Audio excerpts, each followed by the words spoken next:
sur l'Euroleague. Eh bien, c'était la suite de la saison régulière. On vous a proposé des rencontres comptant pour la 5e journée sur les 34 au programme de la saison, avec un premier match qui était des plus alléchants. Olympiakos face à Monaco. C'est vrai que c'était une forme de réminiscence, devrait-on dire, du quart de finale de l'Euroleague de la saison passée, et on n'aura pas été déçu dans cette rencontre vraiment haletante, avec l'équipe de Monaco qui va faire face évidemment à un public du Pirée pressant.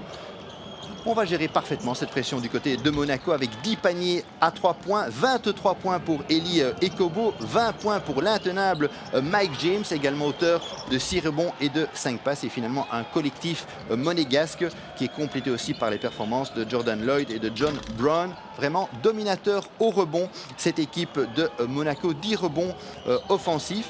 Et au final, l'Olympiakos, eh bien, qui va subir sa première défaite de la saison. Une victoire 76-81 pour l'équipe de Monaco. De nouveau, une prestation de choix. Monaco qui est vraiment dans un brillant état de forme en ce début de saison, et qui confirme aussi ses ambitions pour cette saison d'Euroleague. Il y avait une autre rencontre qu'on vous a proposée qui était tout aussi alléchante. C'était Anadolu Efes face à Fenerbahçe. Eh bien, là aussi, beaucoup d'intensité dans cette rencontre. Et l'équipe de Dimitris Itoudis, l'équipe de Fenerbahçe, qui va confirmer aussi son brillant début de saison avec une victoire 79-88. On s'appuie sur Scotty Wilbekin avec ses 25 points. Également les 6 rebonds défensifs de Marco Guduric. Nick Calates, toujours présent, précieux, 7 rebonds, 4 assists.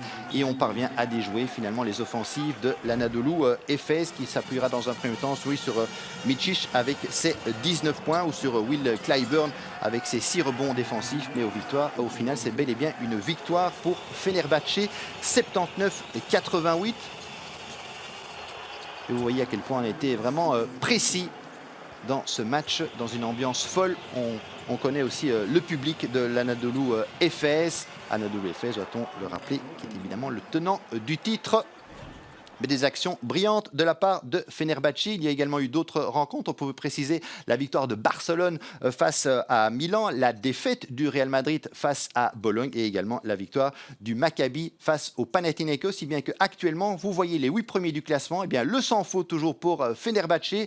Maccabi qui est là à la 2e place en compagnie de l'Olympiakos et de Monaco. Et puis de manière assez étonnante, ça c'est vraiment à la toute dernière place du classement, on ne vous l'a pas noté, mais le Bayern Munich avec 0 victoire en 5 matchs.